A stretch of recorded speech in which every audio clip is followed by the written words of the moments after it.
hook. Every night, I would watch my new neighbors from my window, fascinated by their peculiar behavior.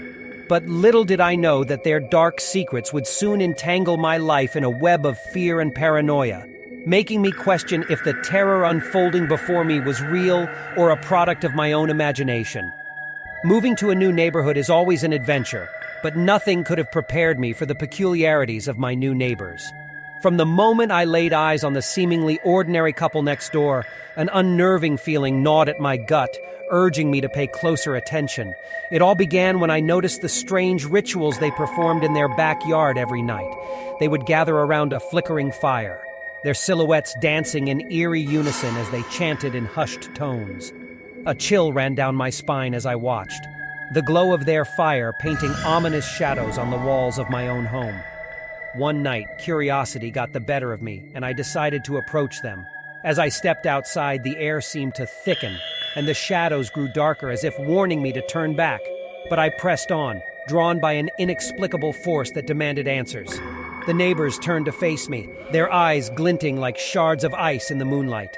A shiver ran down my spine, and a cold silence settled between us.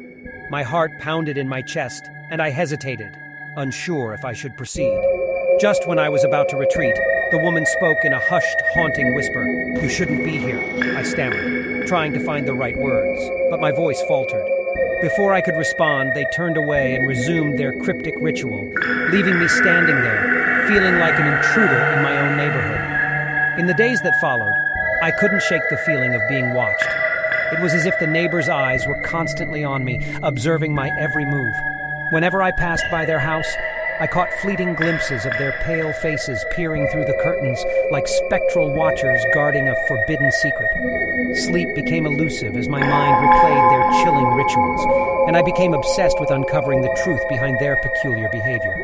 Late at night, I would sneak to my window, hoping to catch a glimpse of something that would unravel the mystery.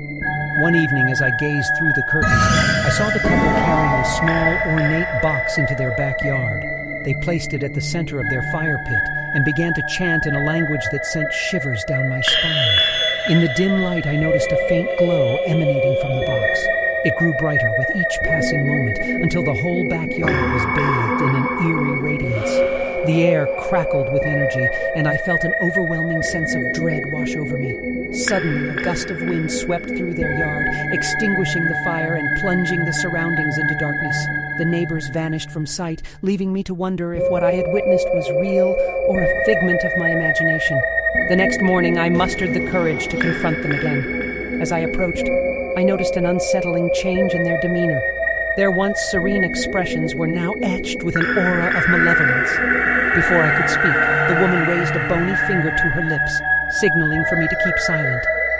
"We know you've been watching us," she said, her voice dripping with menace. "But some things are better left undiscovered." I backed away, feeling a sense of dread I couldn't explain. Their warning hung in the air, chilling me to the core. Who were these neighbors, and what dark secrets were they hiding? As the days went on, my paranoia grew, and I began to question my own sanity. The boundaries between reality and illusion blurred, and I couldn't shake the feeling that the neighbors' sinister presence had infiltrated my very soul. One night, as I lay in bed, the sound of chanting echoed in my ears. The walls seemed to close in on me, and the room felt suffocating. I sat up, gasping for breath, only to see the neighbors standing at my window, their malevolent gazes fixated on me. My heart pounded in my chest as they pointed towards the ornate box from their backyard. I felt an irresistible pull, a force compelling me to join them. In that moment, I realized that their rituals were not merely a spectacle, but a beckoning call. With every ounce of willpower, I tore my eyes away from their haunting stares. I closed the curtains, shutting out the chilling world outside. The whispers of the neighbors' dark secrets still lingered in my mind, but I vowed to resist their malevolent influence. I couldn't escape the feeling that their grip on the neighborhood was tightening, that their sinister influence was spreading like a malignant disease. As I looked out my window, I couldn't help but wonder, were they really neighbors or something far more sinister?